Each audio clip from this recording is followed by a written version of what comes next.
Islam tahiyatan min 'indillahi mubarakatan thayyibah. Assalamualaikum warahmatullahi wabarakatuh. Alhamdulillahirabbil alamin, wassalatu wassalamu ala asyrafil anbiya'i wal mursalin sayyidina wa habibina Muhammadin wa ala alihi wa sahbihi wa man tabi'ahum bi ihsanin ila yaumiddin. Amma ba'd, subhanaka la ilma lana illa ma 'allamtana innaka antal alimul hakim.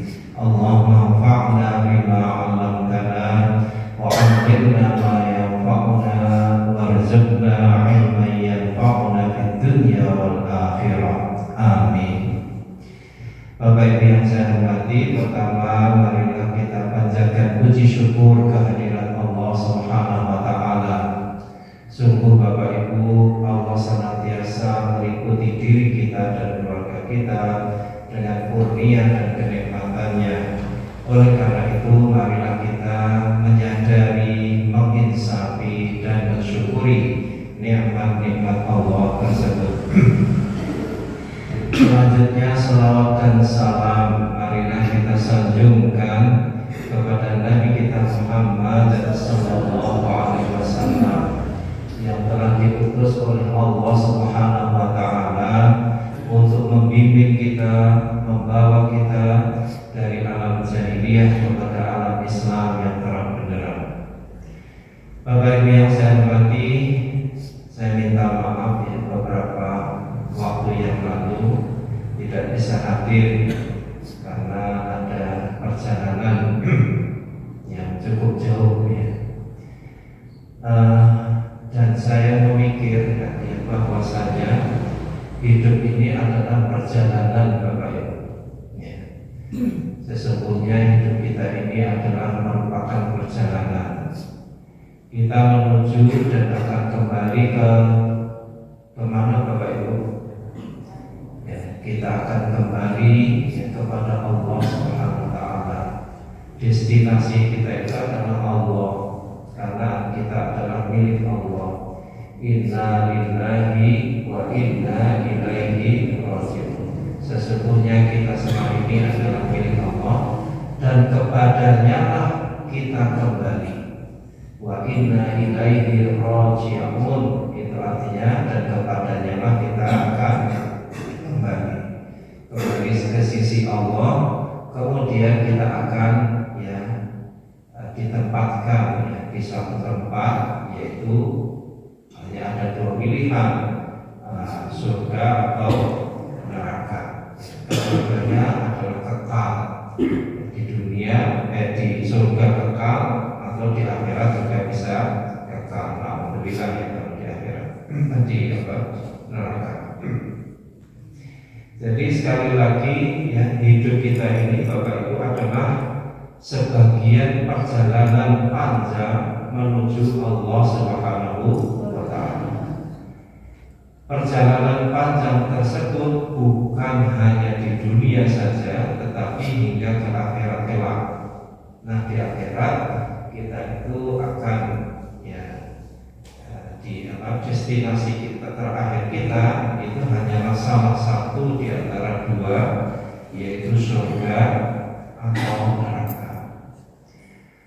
Oleh karena hidup ini adalah perjalanan, maka Allah Subhanahu wa taala begitu saking ya, begitu sayangnya kepada manusia, maka Allah memberikan petunjuk ya, supaya bisa menjalani perjalanan itu dengan baik ya, dengan benar ya. Petunjuk itu yang diberikan oleh Allah Subhanahu wa taala itu bukan hanya satu petunjuk saja, akan tetapi banyak petunjuk ya. Persis seperti rambu-rambu lalu lintas nih Bapak Ibu ya, itu adalah petunjuk jalan kita itu supaya nggak sesat ya. Kalau kita pergi ke suatu tempat, kita perlu kenal tempat itu, maka kita perlu petunjuk. Hari hari ini kalau Bapak Ibu pergi ke suatu tempat itu alhamdulillah sudah ada Google Map. Google Map itu sekarang sudah banyak saingannya. Ada Waze atau Wish ya. Kalau Bapak Ibu ke Jakarta itu sudah mereka sopir-sopir taksi ya, itu sopir-sopir yang online ya, itu sudah nggak pakai Google Map lagi, tetapi memakai Waze namanya, aplikasi. Itu lebih detail ya, lebih tahu ya jalan-jalan di Jakarta itu lebih rinci daripada Google Map. Jadi Google Map ini Bapak Ibu yang masih sering menggunakannya itu dikira ada hebat, ternyata ada yang lebih hebat lagi. Begitulah semakin dunia itu semakin canggih, kita tahu dengan Google Map itu di mana tempat-tempat yang ingin kita tuju. Beberapa waktu yang lalu saya alhamdulillah ke Eropa ya, ke Afrika, ke Asia itu menggunakan Google Map itu sehingga tahu. Makanya saat saya pergi ke suatu tempat itu saya buka Google Map itu mana masjid ya, di kota Wina, Austria. Saya buka, saya cari masjidnya. Oh ada beberapa, walaupun di negara orang kafir ya, tapi ada orang Islam di sana, jadi ada masjidnya. Setelah ada masjid, kemudian saya cari hotel dekat masjid itu. Jadi kan alhamdulillah kita biasanya kalau ada masjid yang ada orang-orang Islam, kita sholatnya pun terjaga ya, bisa sholat di masjid itu. Dan biasanya kalau sudah ada masjid, ada dekat situ ada orang-orang Islam, kemudian ada biasanya restoran atau tempat makan orang Islam ya. Jadi kan kalau di negara non-Islam itu susah kita mencari makanan kan ya, maka makanan yang halal ya kita jaga dengan tinggal di hotel yang dekat dengan masjid dan komunitas orang Islam. Itulah kurang lebih ya fungsinya Google Maps, Waze dan aplikasi-aplikasi yang lain itu memberikan petunjuk ya ketika kita melalui suatu perjalanan yang kita tidak tahu ya, belum pernah saya ke tempat itu ya. Kalau kita sudah tahu nggak perlu lagi petunjuk sampai di daerah sini ya, nggak perlu lagi memakai Google Map ya, atau Waze atau yang lain lagi. Tapi kalau pergi suatu tempat yang kita belum kenal ya, belum pernah pergi lagi, itu juga sangat memerlukan. Nah, saya sudah pernah pergi ke akhirat belum? Kan belum pernah, ya kan? Sedangkan di dunia ini banyak tempat kita itu belum pernah ya, apalagi ke akhiratnya. Itu perlu petunjuk. Nah, petunjuk Bapak Ibu di dalam bahasa Arab itu disebut al-huda. Ya. Allahumma inna nas'aluka al-huda wa tuqa wal 'afafa wal ghina. Ya. Dan juga disebut al-hidayah. Ya, al-hidayah. Tetapi seringkali di dalam Al-Quran Allah itu menyebut petunjuk itu dengan al-huda ya. Meskipun itu al-hidayah itu juga artinya petunjuk. Di dalam Al-Quran itu banyak sekali Allah menyuruh kita meminta petunjuk. Di antaranya di dalam surat Al-Fatihah Allah berfirman ihdinas siratal mustaqim. Ya Allah, tunjukkanlah kepada kami jalan yang lurus. Kok kenapa jalan yang lurus? Jalan yang lurus Bapak Ibu itu adalah jalan yang paling dekat. Ya. Kalau Bapak Ibu belok zigzag ya, makanya kita ingin menuju ke sini ke tiang ini, belok ya. Dengan lurus mana yang lebih dekat? Yang lurus. Ya. Jalan yang paling dekat, yang paling aman, tidak akan sesat, itu adalah jalan yang lurus. Nah, jalan yang lurus itu adalah agama kita.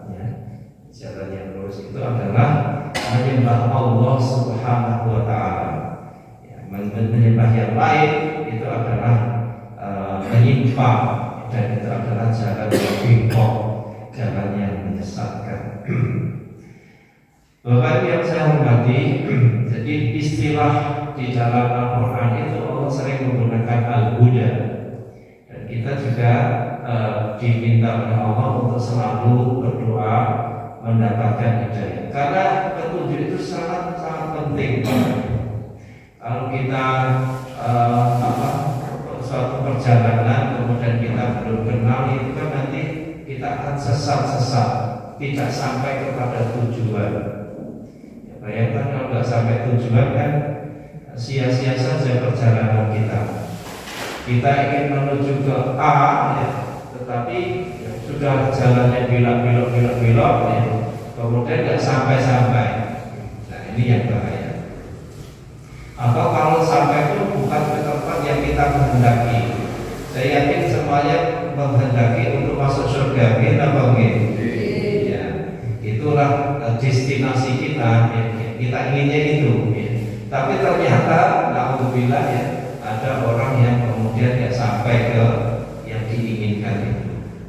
Maka oleh karena itu, Bapak Ibu yang saya hormati, betapa pentingnya petunjuk itu, sehingga Allah tidak hanya memberikan satu petunjuk untuk manusia menjalani kehidupannya di dunia dan akhirat. Jadi ada banyak petunjuk. Yang pertama, Bapak Ibu, Allah memberikan petunjuk yang disebut dengan hidayatul wijdan. Hidayatul wijdan yaitu adalah petunjuk insting atau naluri. Jadi kita semua ini sejak lahir, Bapak Ibu, itu sudah diberi oleh Allah ya insting atau naluri. Ya.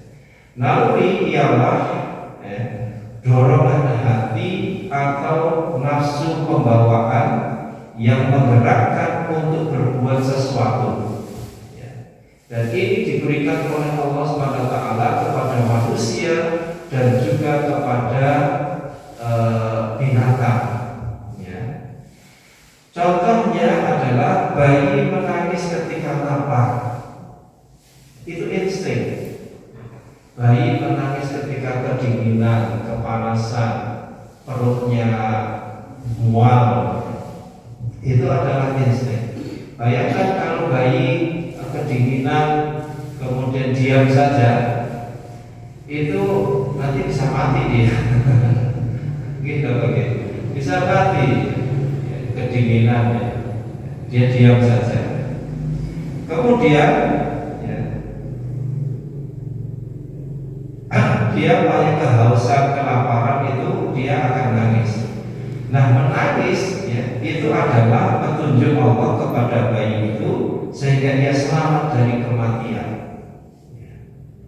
Jadi kan bayi nggak bisa ngomong, "Mak lapar." Bu lapar, Pak lapar, kayak gitu ya. Maka dia nangis. Seorang ibu sayang terhadap anaknya, ini juga merupakan petunjuk Allah kepada ibu tersebut ya. Jadi kadang-kadang ada kadang-kadang sekarang banyak orang itu nggak suka anaknya. Bahkan ada namanya free marriage ya, free child marriage, artinya perkawinan bebas anak. Bapak Ibu pernah dengar belum? Benar ya? Baru kali ini. Jadi banyak orang, Bapak, ini kebetulan kajian mahasiswi saya. Dia mau kaji tentang perkawinan bebas anak, tanpa anak. Jadi sudah sejak awal menikah ada dua orang pasangan ini mau menikah ya, tapi nggak mau punya anak. Sengaja, bukan karena nggak bisa punya anak, tapi nggak mau punya anak. Ya, ada loh.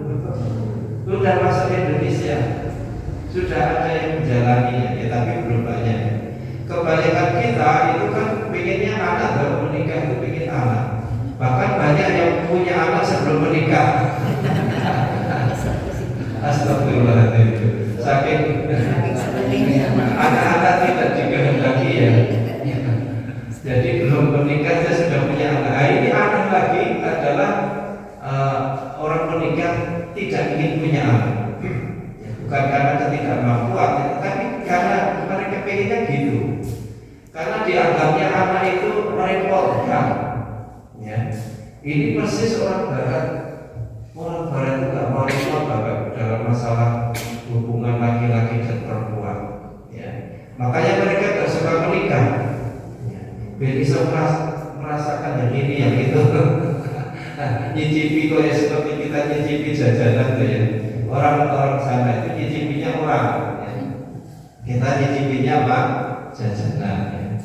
Jadi udahlah nggak suka menikah, nggak suka punya anak juga. Tapi akibatnya luar biasa Bapak. Nanti mereka ketika sudah tua itu baru tahu ternyata hidup berkeluarga punya anak-anak itu membahagiakan. Memang pertama merepotkan kita, merepotkan punya anak nangis gitu. Kita sedang ini dia diganggu anak-anaknya. Tapi ketika kita sudah semakin tua, terasa Bapak Ibu. Makanya orang-orang Barat itu ya nanti generasi mereka itu ya generasi yang bisa putus ya, karena apa? Ya anak-anaknya satu atau nggak punya anak, ya kan susah nanti. Ya. Makanya banyak parti jompo di sana. Nah kita ikut-ikut. Parti jompo itu seharusnya nggak ada dalam Islam. Seharusnya apa? Anak-anak itu dipelihara oleh orang tua itu dipelihara oleh anak-anak dan cucu-cucunya. Nggak ada parti jompo. Nah, parti jompo itu yang sudah nggak punya anak, nggak punya cucu ya, baru nggak punya kerabat, baru masuk ke situ. Nah kalau kita kan sekarang sudah berani buang orang tua dalam tanda kutip. Nah, orang Barat juga gitu, ya, karena mereka nggak punya anak ya, tadi kan yang suka anak, nggak punya istri ya, atau istrinya itu istri kumpul kebo. Jadi kalau mungkin Bapak Ibu kan ya, pemirsa, di Barat itu punya anak dari suami istri yang sah atau yang tidak sah itu pokoknya dihargai. Aneh dong. Apalagi saya pernah ke Australia, itu setiap ibu yang melahirkan dikasih $6.000 untuk melahirkan, untuk merawat anak itu.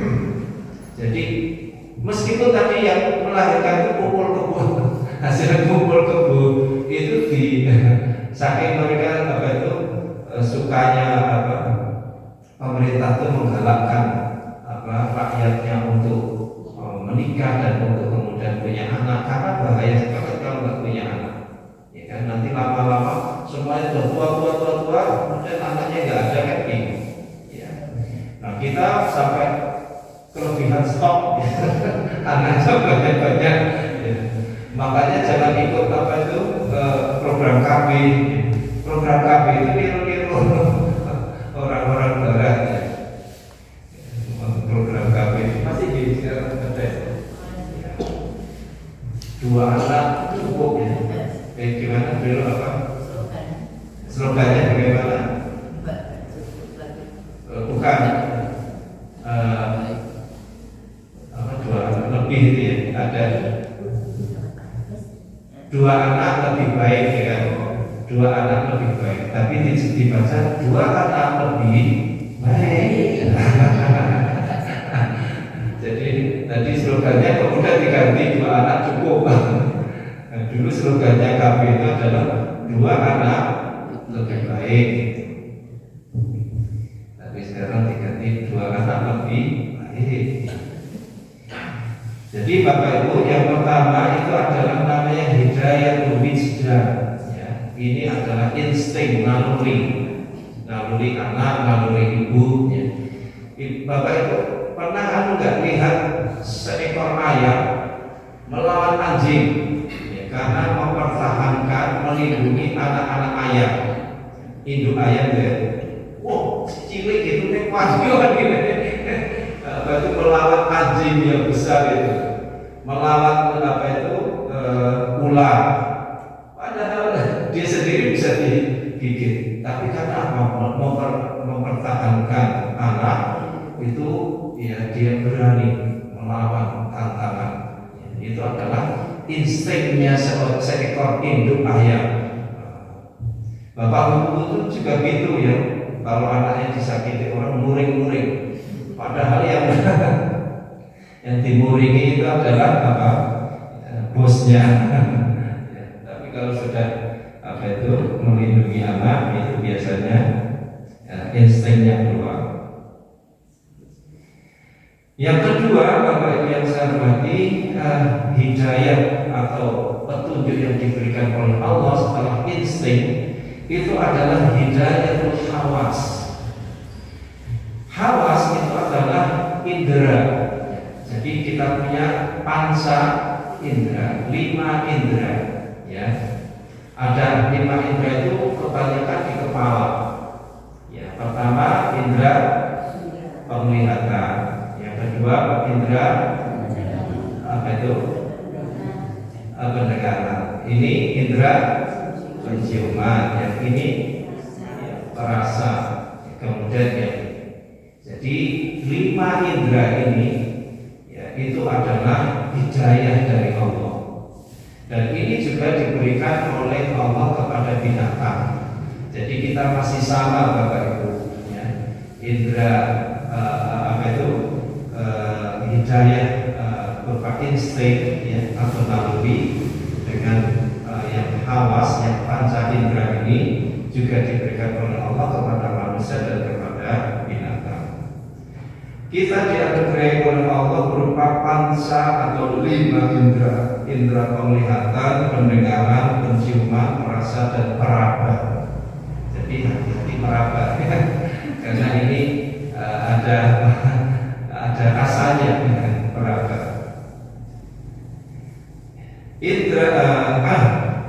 Semua itu adalah petunjuk sekaligus merupakan anugerah besar dari Allah Ta'ala.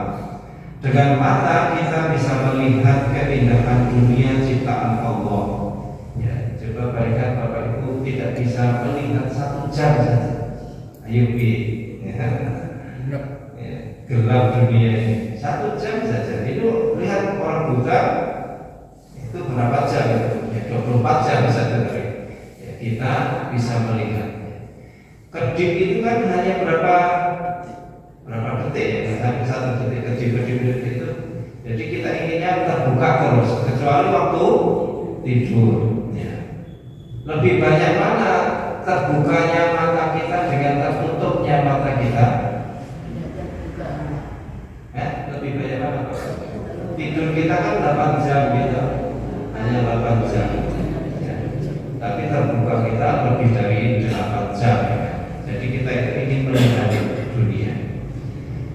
Tetapi melihat ini juga apa ya, karena pandangan itu adalah anugerah ya, maka Allah SWT memberikan aturan ya.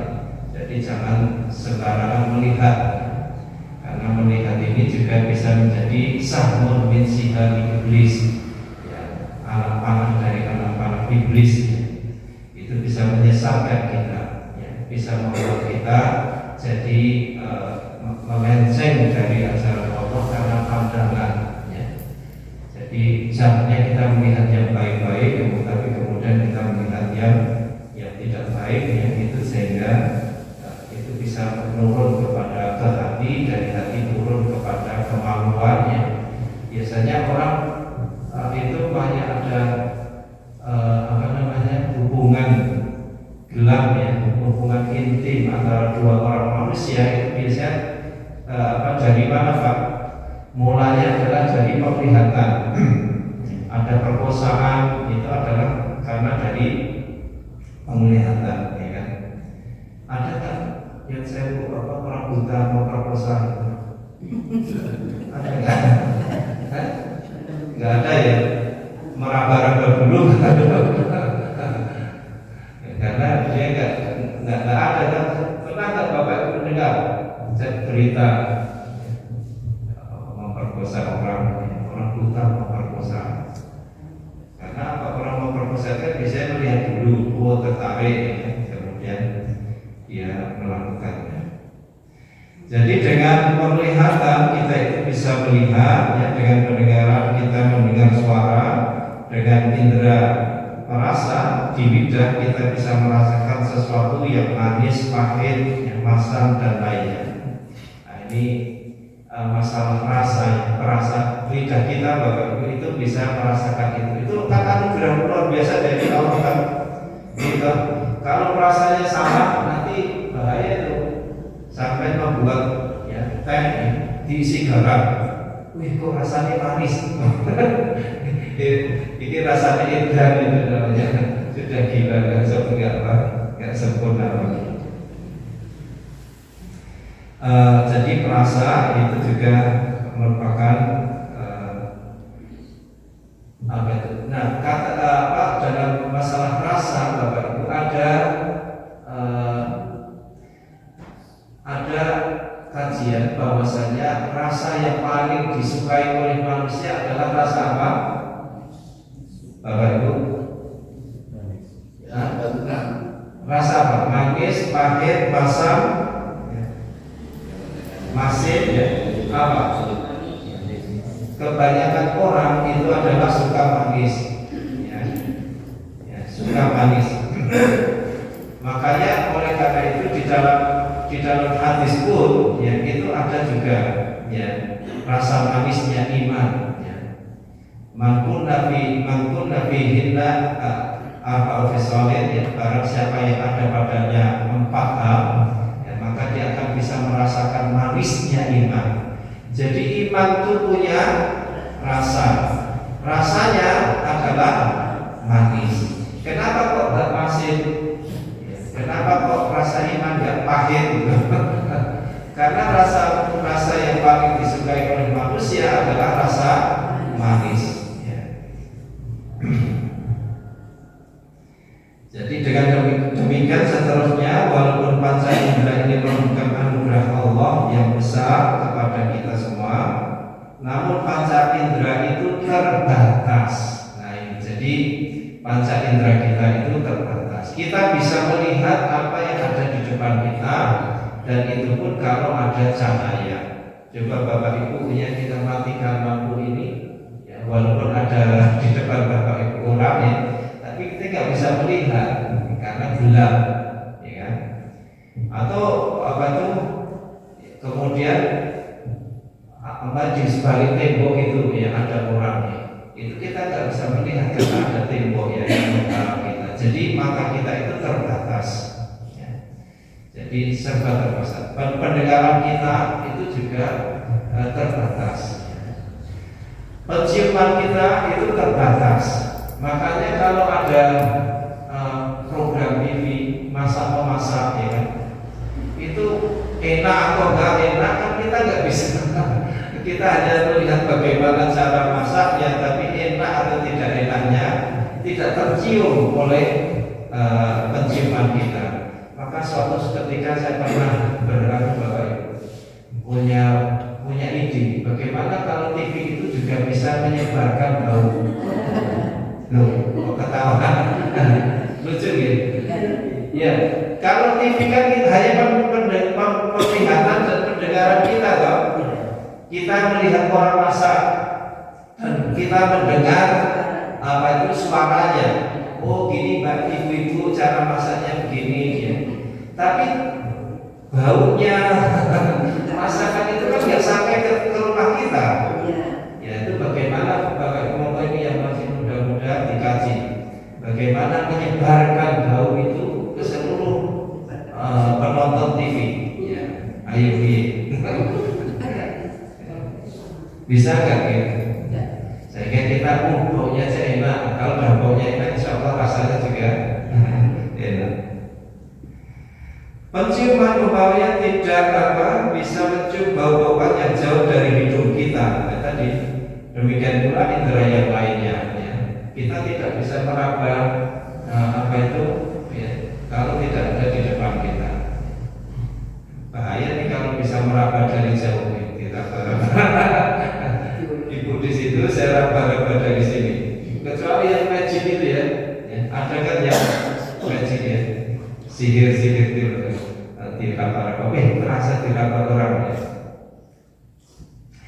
Oleh karena itu, ya Allah karena batasnya panca indera kita, maka Allah itu memberikan kita petunjuk yang lainnya. Ya, jadi sudah diberi oleh Allah panca apa itu petunjuk berupa insting atau naluri, kemudian petunjuk berupa panca indera. Tapi karena insting dan panca indera itu terbatas, ya, maka Allah memberikan petunjuk yang lain, yaitu petunjuk yang luar biasa, ya, dari Allah berupa hidayatul akli, ya, berupa akal pikiran. Jadi Bapak Ibu, akal pikiran kita itu adalah anugerah luar biasa dari Allah, sekaligus sebagai petunjuk, ya, supaya bisa kita membedakan mana yang baik dan mana yang buruk dengan akal kita. Dengan akal kita bisa menemukan penemuan-penemuan yang bermanfaat bagi kita semuanya.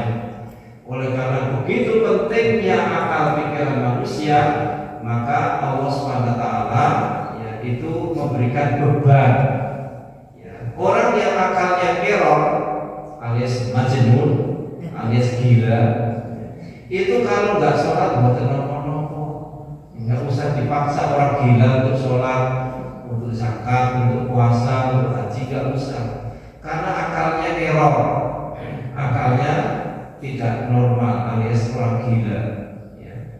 Jadi Allah itu membebani manusia itu yang waras. Kalau orang gila kita suruh sholat, bagaimana?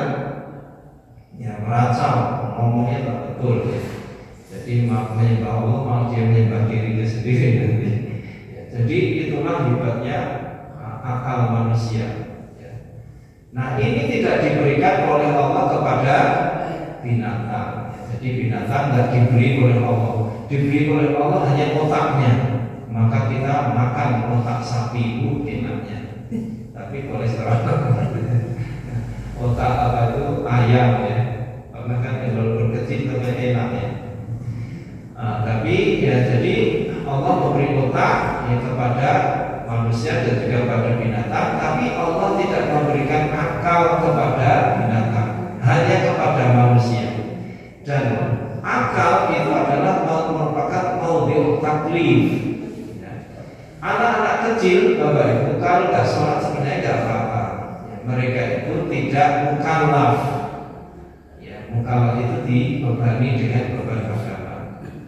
Siapa orang yang dibebani dengan beban agama? Yaitu orang yang sudah akil balik. Akil itu artinya akalnya waras. Balik itu artinya sudah mencapai umur dewasa. Umur dewasa itu bagi laki-laki itu adalah kalau sudah mimpi basah, mimpi kudadan. Ya. Jadi mas-mas, ya, mana mas-masnya? Ada sepuh-sepuh semua sudah basah kuyup, ya. Ya, baru mimpi sekali, ya, mimpi basah itu artinya sudah balik. Ibu-ibu, ya, anak-anak kita perempuan, ya, yang sudah apa itu kedatangan tamu bulanan itu sudah dikatakan balik, ya. Jadi kalau sudah akil balik, ya, akalnya waras, ya, tidak gila, tidak pingsan, tidak koma, ya, kemudian dia sudah balik, ya, maka itu mukallaf, ya. Makanya anak kecil kalau nggak puasa sebenarnya nggak apa-apa, kita hanya mendidik saja, ya. Ada puasa beduk, puasa sampai duhur saja, padahal nggak ada loh Bapak Ibu. Di dalam ajaran Islam nggak ada namanya puasa dari subuh sampai duhur saja, subuh sampai asar saja nggak ada. Yang ada subuh sampai maghrib, ya. Tapi itu adalah untuk pendidikan saja. Jadi anak-anak itu, ya, harus kita didik begitu. Ya, sebenarnya mereka nggak puasa nggak apa-apa, ya, karena akal mereka itu masih belum sempurna. Belum sempurna, akalnya anak kecil itu ada, tetapi belum sempurna seperti orang yang sudah dewasa. Jadi Bapak Ibu yang saya hormati, akal itu adalah merupakan petunjuk dari Allah. Hanya manusia dianugerahi akal, binatang tidak. Dengan akal kita berpikir dan berkembang, dengan akal kita bisa membuat penemuan yang memudahkan kehidupan, dengan akal kita dibebani dengan beban agama dan kehidupan. Orang yang tidak waras akalnya atau alias gila tidak dibebani ibadah atau kerja. Oleh karena itu akal adalah anugerah besar dari Allah, maka kita harus memeliharanya dan tidak merusaknya dengan mengkonsumsi hal-hal yang merusak akal. Apa itu? Pertama dan yang utama adalah minuman keras, miras. Ya, itu sudah sampai di di dalam Al-Quran, ya itu disebutkan ya berkali-kali. Miras itu adalah musuh utama akal pikiran. Ya. Tapi anehnya orang-orang Barat itu suka minum minuman keras. Ya, padahal minuman keras itu membuat akal kita tidak waras. Ya. Saya pernah berdebat ya, umat Islam itu banyak melakukan kejahatan, ya, korupsi dan seterusnya. Saya bilang orang Barat juga begitu, suka mabuk-mabukan dan juga minum-minum keras. Tapi kemudian mereka beralasan begini, Bu. Kenapa orang Barat suka minum-minuman keras? Karena di sana itu banyak tanaman anggur. Anggurnya itu tumbuh dengan subur. Ya. Anggur, ya Bapak, kan halal ya. Buah anggur itu halal. Tapi bagaimana supaya anggur itu awet? Kan waktu cepat sekali membusuk gitu kan. Ya, mereka kemudian membuat fermentasinya, kemudian menjadikannya sebagai minuman keras. Ya. Jadi mereka membuat minuman keras supaya anggurnya itu tidak terbuang secara cuma-cuma begitu saja. Ya, itu alasan mereka lah. Ya, anggurnya itu dijadikan minuman keras. Jadi minuman keras itu adalah musuh ya dari akal pikiran kita. Kalau orang minum minuman keras kan jadi mabuk gitu. Kalau mabuk dia itu kemudian tidak berpikir secara waras. Ya, dia tidur katanya di hotel bintang 5 padahal di got. Ngetas got. Tidur di got itu dia pikirnya tidur di hotel bintang 5 ya. Padahal itulah karena akalnya tidak waras. Jadi di dalam Al-Quran itu sudah disebutkan ya ayyuhalladzina amanu innamal khamru wal maisir wal ansab wal azlam rijsun min amali syaitan. Selain dari minuman keras, yaitu adalah narkotika. Ya, jadi jangan pikiran narkotika, ya, narkoba itu hanya musuhnya pemerintah ya. Tapi umat Islam itu seharusnya memusuhi narkotika. Berekstasi, sabu-sabu, heroin, ganja, semua yang membuat akal pikiran kita tidak waras itu adalah musuh kita. Ya.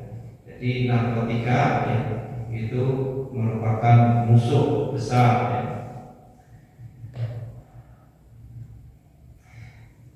Namun walaupun akal merupakan kenikmatan luar biasa, tapi akal kita juga terbatas.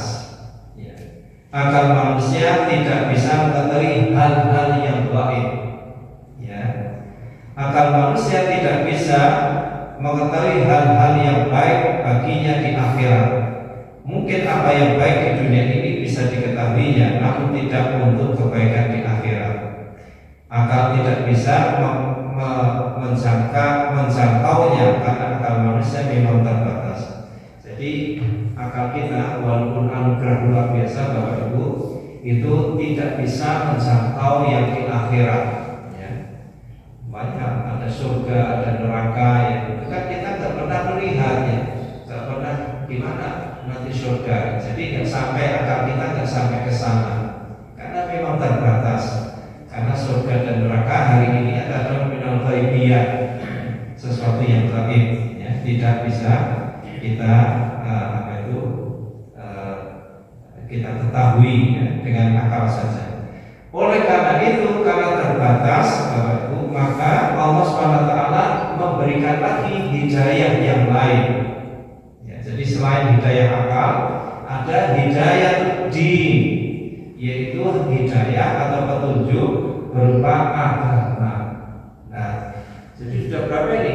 Petunjuk naluri, petunjuk panca indera, petunjuk akal, petunjuk agama. Nomor 4 petunjuk Hidayatul ya. Menurut para ulama, petunjuk agama ini ada dua, ya, yaitu hidayah dilalah, yaitu petunjuk pemberitahu berupa ajaran-ajaran Islam yang tertuang di dalam Al-Quran dan hadis. Dan yang kedua adalah hidayah taufiq, yaitu petunjuk kesadaran, yaitu anugerah Allah berupa kesadaran, kemauan, dan kemampuan untuk mentaati segala perintahnya dan menjauhi segala larangannya. Jadi petunjuk agama itu ada dua. Pertama, hidayah dilalah, yaitu petunjuk, ya, berita berupa pemberitahuan. Ini loh mas baik, ini buruk, ya. Itu terdapat di mana? Al-Quran dan hadis. Jadi Al-Quran dan hadis itu merupakan petunjuk. Kalau bapak-bapak ingin menjadi orang-orang yang beruntung, ya, maka lakukanlah ini. Kalau bapak itu mau jadi orang yang rugi, ya, nanti di akhirat, maka lakukanlah ini. Ya, jadi terserah kepada bapak itu diberitahu. Ya. Allah SWT itu memberitahu. Kalau bapak ingin masuk surga, ini yang harus dilakukan, beriman dan beramal soleh dan seterusnya. Kalau bapak ibu ingin masuk neraka, ya udah, jadilah orang kafir, jadilah orang yang suka melakukan maksiat dan seterusnya. Itu adalah petunjuk berupa pemberitahuan, dan itu adalah Al-Quran dan hadis. Ya, jadi isinya Al-Quran dan hadis itu pemberitahuan. Ada lagi petunjuk yang lebih hebat, ya, dari itu, yaitu petunjuk dinamakan hidayah taufik. Yaitu apa? Petunjuk berupa kesadaran, ya, kemudian kemauan, kemudian kemampuan untuk kita melakukan perintah-perintah Allah dan menjauhi segala larangannya. Jadi itu petunjuk yang lain. Jadi kan kita sama-sama tahu gitu, bahwa Al-Quran dan hadis ada nggak? Ada nggak? Ada. Tapi apakah Bapak Ibu mengikuti Al-Quran dan hadis? Nah ini masih jadi pertanyaan. Maka Allah memberikan petunjuk nanti hidayah taufik. Jadi masih sudah tahu masuk surga itu ya harus beriman dan beramal soleh, tapi nggak mau melakukan, ya kan? Itu kan ya berarti dia tidak mendapatkan petunjuk taufik. Ya. Ada orang tahu bahwa bukan ada orang, banyak orang judi itu adalah haram, tapi masih melakukan. Ya, itu berarti dia tidak mendapatkan hidayah taufik. Ya. Jadi sudah tahu judi itu haram, berzina itu haram, mencuri itu haram, ya. Tetapi masih dilakukannya juga, berarti dia tidak mendapatkan petunjuk taufik, hidayah taufik. Jadi hidayah taufik itu adalah petunjuk di mana Allah itu memberikan kita kesadaran, kemauan dan kemampuan untuk melakukan segala perintah Allah dan menjauhi segala larangannya. Jadi kita ingin hidayah seperti itu. Sudah tahu ya, harusnya kita melakukan apa yang kita ketahui itu. Jadi sekali lagi yang hidayah taufik adalah petunjuk berupa petunjuk kesadaran, yaitu anugerah dari Allah berupa kesadaran, kemauan dan kemampuan untuk mentaati segala perintahnya dan menjauhi segala larangannya. Dengan kata lain, Allah membuat kita sadar, mau dan mampu untuk mematuhi ajaran-ajarannya. Contohnya, Allah memberitahu bahwa sholat 5 waktu itu adalah wajib. Itu dalam Al-Quran kan? Itu namanya hidayah dilalah. Dalam hadis, ya Allah beritahu sholat 5 waktu itu wajib. Ya. Kemudian, ya Allah membuat kita sadar, mau dan mampu melakukan sholat 5 waktu. Nah itu namanya hidayah taufik. Karena banyak orang sudah tahu sholat 5 waktu itu wajib, tapi tidak melakukannya, tidak menjalankannya, ya kan? Itu belum mendapatkan hidayah taufik namanya. Jadi Allah ya membuat kita mau ya, mampu ya, dan sadar ya untuk melakukan sholat. Allah memberitahu kita bahwa perjudian itu haram. Ini adalah hidayah dilalah. Ya, Al-Quran dan hadis menyebutkan ya, perjudian itu haram. Kemudian Allah membuat kita sadar, mau dan mampu untuk menjauhi perjudian. Ini adalah hidayah taufik. Ya, jadi ada dua hidayah. Sudah diberitahu, ya, kemudian kita tidak menjalankan ya, perjudian. Itu namanya petunjuk yang baik. Ya, karena banyak orang sudah tahu judi itu haram, ya, tetapi tetap melakukannya. Karena apa, dianggapnya judi itu bisa membuat orang itu cepat kaya. Betul gitu? Anggapannya para penjudi itu kan gitu loh. Ya, dia mau mengeluarkan duit sedikit, nanti dapat duit banyak. Nantinya itu kapan? Dia tiap hari kalah itu penasaran, pasti suatu saat saya akan dapat. Nggak dapat terus. Jadi yang untuk dalam perjudian itu mesti bandar judinya. Jadi orang 1000 orang yang dapat hanya 1. Nah kita ingin yang 1 itu kapan? Ya, nunggu sampai 1000. Ya, 1000 orang dapat. Jadi jangan berharap ya Bapak Ibu kalau ada orang judi itu akan bisa kaya. Yang kaya pasti bandarnya, bandar judi. Banyak orang tahu bahwasanya sholat 5 waktu itu wajib, tapi mereka tidak melaksanakannya. Banyak orang tahu bahwa perjudian itu diharamkan, namun justru mereka melakukannya. Ini berarti tidak mendapatkan hidayah taufik. Dengan demikian hidayah taufik itu sangat berharga sekali. Ya. Dan hidayah taufik itu pernah disebutkan oleh Allah SWT untuk Nabi Muhammad. Ya. Sampai Nabi Muhammad itu tidak bisa memberikan hidayah taufik kepada orang lain. Ya. Beliau sangat mencintai pamannya yang bernama siapa? Abu Thalib. Abu Thalib itu adalah paman beliau yang membela Nabi Muhammad itu ya, ketika ya, tidak ada pembela lain ya. Jadi ketika masih lemah di Mekah, banyak orang-orang kafir Quraisy itu mengganggu Nabi Muhammad, menghalang-halangi Nabi Muhammad, maka yang bertindak sebagai pembela itu adalah pamannya. Maka ketika pamannya yang Abu Thalib ini mau wafat, itu Nabi Muhammad berusaha betul supaya beliau itu masuk Islam. Jadi beliau itu membela Nabi Muhammad itu belum masuk Islam. Pokoknya karena ini adalah anak saudara saya, maka saya bela, gitu kan. Nah, Nabi Muhammad ingin sekali Abu Thalib untuk masuk Islam. Tapi ya dalam riwayat dan banyak riwayat itu yang dikatakan bahwasanya paman beliau itu wafat yang belum sempat mengucapkan 2 kalimat syahadat. Ya. Nabi Muhammad sedih bukan main. Ya, beliau sangat berkehendak ya bahwasanya pamannya yaitu Abu Thalib itu wafat dalam keadaan Islam. Tapi ternyata tidak gitu. Maka turunlah ayat-ayat yang menyatakan innaka la tahdi man ahbabta walakin Allah yahdi man yasha wa huwa a'lamu bil muhtadin. Sesungguhnya kamu wahai Muhammad tidak akan dapat memberi petunjuk kepada orang yang kamu cintai, kamu kasihi. Jadi sampai paman Abu Thalib kan dicintai oleh Nabi Muhammad ya. Pamannya yang dikasihinya itu saja tidak bisa Nabi Muhammad memberi petunjuk. Petunjuk di sini artinya petunjuk taufik tadi, memasukkannya ke dalam agama Islam itu tidak bisa. Walakin Allah yahdi man yasha, akan tetapi Allah lah yang memberi petunjuk kepada orang yang dikehendakinya.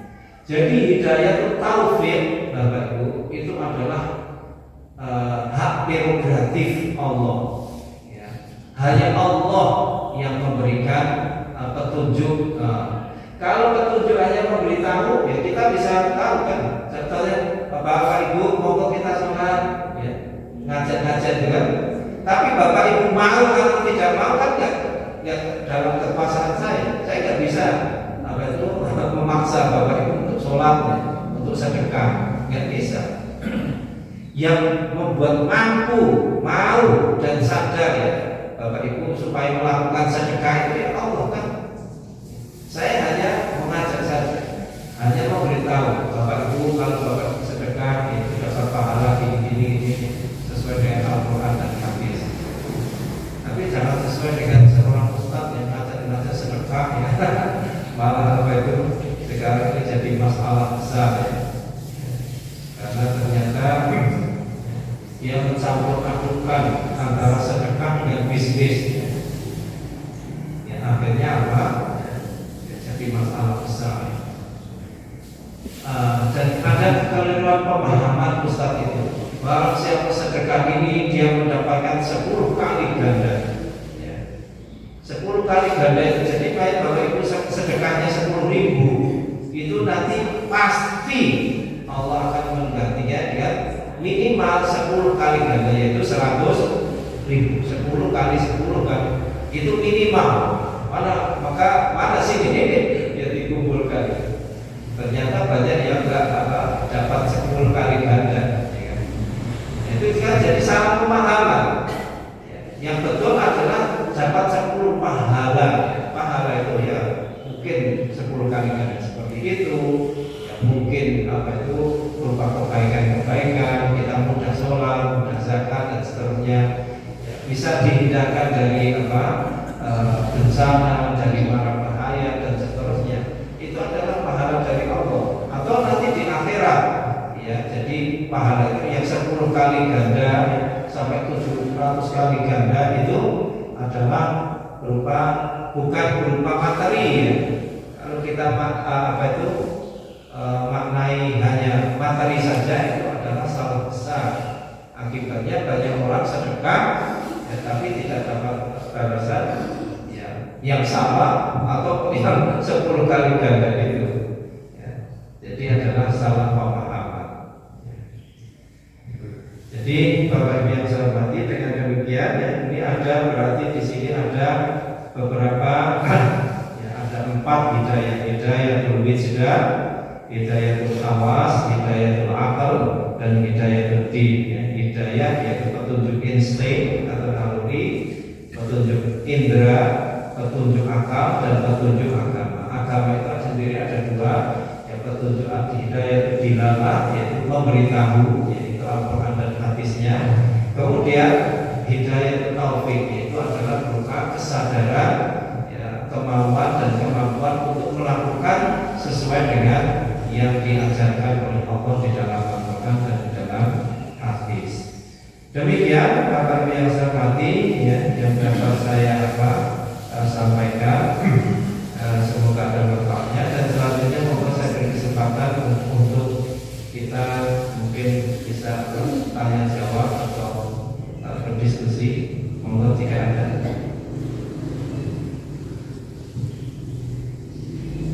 Cukup ya, paham jelas tentang petunjuk ini. Jadi marilah kita terus pertahankan petunjuk Allah ya, dengan cara tetap beriman ya. Iman kita itu adalah sangat-sangat berharga ya. Ya, kita kalau iman sudah hilang dari diri kita, maka hilanglah segala-galanya dari kita.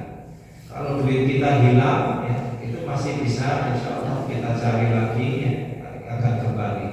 Tapi kalau iman kita hilang, maka hilanglah segala-galanya. Karena iman kita kepada Allah dan seterusnya itu adalah pegangan ya, pegangan hidup ya. Kita itu dalam hidup, dalam melalui perjalanan itu ya, harus ada iman ya. Jadi iman kita ya, kemudian amal soleh kita ya, itu merupakan pegangan kita untuk kita menghadap Allah Subhanahu wa ta'ala. Gak ada? Jika tidak ada, marilah kita akhiri pertemuan kita dengan sama-sama baca tasbih kafarah dan doa. Subhanallahumma wa bihamdika asyhadu an la ilaha illa anta astaghfiruka Bismillahirrahmanirrahim. Wal 'asri innal insana lafi khusr illa alladziina aamanu wa 'amilus shalihaati wa tawassaw bil haqqi wa tawassaw bis sabr. Aqulu qouli hadza